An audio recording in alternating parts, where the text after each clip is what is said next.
السلام علیکم دوستو، ویلکم ٹو ایچ کے انفو۔ دوستو، ہم فلسطین کو سپورٹ کرتے ہیں، لیکن ہم میں سے زیادہ تر لوگ یہ نہیں جانتے کہ کیسے اسرائیل نے فلسطین پر قبضہ کیا ہوا ہے۔ میری کوشش ہوگی کہ آسان الفاظ میں یہ کہانی آپ کو ایکسپلین کروں۔ دوستو، پہلی جنگ عظیم یعنی ورلڈ وار 1914 میں شروع ہوئی۔ دوستو، اس سے پہلے فلسطین پر عثمانی کی حکومت تھی۔ دوستو، فلسطین میں تقریباً 87% مسلمان رہتے تھے اور صرف 3% ہی یہودی رہتے تھے۔ یہ وہ وقت تھا جب فلسطین میں مسلمان، یہودی، عیسائی سب مل جل کر رہتے تھے۔ لیکن پھر عجیب پہلی جنگ عظیم شروع ہو گئی۔ 1918 میں یہ جنگ ختم ہوئی اور اس کے بعد برطانیہ نے فلسطین کا کنٹرول سنبھال لیا۔ دوستو، یہ وہی وقت تھا جب یہودیوں کی تعداد فلسطین میں بڑھنا شروع ہو گئی۔ 1920 سے 1938 تک فلسطین میں 20,000 یہودی آ کر بس چکے تھے۔ یہ سارے یہودی یورپ سے فلسطین آ رہے تھے۔ ان کا پلان یہودیوں کے لیے ایک الگ اسٹیٹ بنانے کا تھا۔ دوستو، یہ لوگ فلسطین میں زرعی زمین خریدنا شروع ہو گئے۔ ان زمینوں پر جو فلسطینی کسان کام کرتے تھے، یہ لوگ ان کو بھی وہاں سے نکال دیا کرتے تھے۔ دوستو، فلسطین کے لوگوں کو یہ بات سمجھ آ چکی تھی کہ ان کو ان کی ہی زمین سے بے دخل کیا جا رہا ہے۔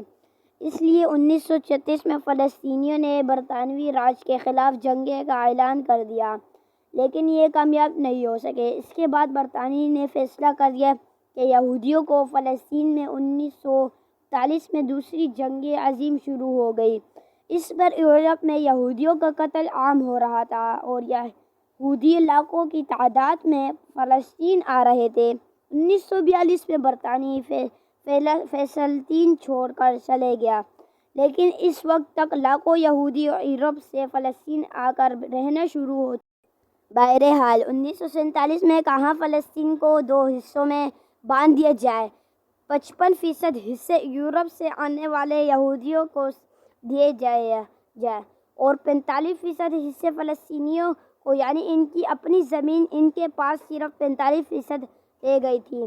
یہ بھی کہا کہ یروشلم ہے، جہاں پر مسجد اقصیٰ ہے، یہ ایک نیچرل جگہ ہوگی۔ دوستو، یہی وہ وقت تھا جب اسرائیل نے خود کو اسٹیٹ ڈکلیئر اور فلسطینیوں کو سمجھ آ چکا تھا کہ ان کی زمینوں کو چرایا جا رہا ہے۔ 1978 میں عرب ملکوں کی اسرائیل سے جنگ شروع ہو گئی۔ اس جنگ کے بعد اسرائیل نے فلسطین کے 78% حصے پر قبضہ کر لیا تھا، یعنی اب اسرائیل کے پاس 55% سے بڑھ کر 78% آ چکا تھا۔ 1977 میں اسرائیل اور عرب ملکوں کی جنگ چھڑ گئی۔ پھر اسرائیل نے فلسطین کو اب حصوں پر قبضہ کر لیا، جیسے کہ غزہ اسٹرپ اور ویسٹ بینک وغیرہ۔ انہوں نے یروشلم پر بھی قبضہ کر لیا، جو کہ ایک نیچرل جگہ تھی۔ 1980 میں اسرائیل نے یروشلم کو اپنا کیپٹل بنا لیا اور جو 4 لاکھ فلسطینی وہاں رہ رہے تھے، انہیں سٹیزن شپ سے بھی محروم کر دیا گیا تھا۔ اسرائیل یروشلم میں فلسطین کے گھر وغیرہ تباہ کرنا شروع ہو گیا۔ انہوں نے 2 لاکھ یہودیوں کو بھی یروشلم میں بسا دیا ہے، جو کہ ظاہر سی بات ہے کہ غیر قانونی ہے۔ کہانی کا خلاصہ یہ ہے کہ 100 سال پہلے فلسطین میں فلسطینی ہی رہتے تھے۔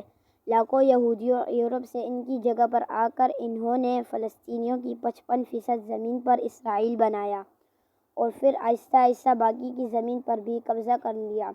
اسرائیل حقانیزیشن کے بھی ریزولوشن کے بھی خلاف ورزی کی۔ دوستو، یہ ویڈیو 20 منٹ کی بھی ہو سکتی تھی، لیکن میری کوشش تھی کہ آسان لفظوں میں ایکسپلین کر سکوں کہ اسرائیل نے کیسے فلسطین پر قبضہ کیا ہے۔ امید کرتا ہوں کہ آپ کو ہماری ویڈیو اچھی لگی۔ اگر ویڈیو اچھی لگی تو اسے لائک کر دیں اور چینل کو سبسکرائب کر دیں، تاکہ ہر آنے والی ویڈیو کی نوٹیفیکیشن آپ کو وقت پر ملتی رہے۔ اللہ حافظ۔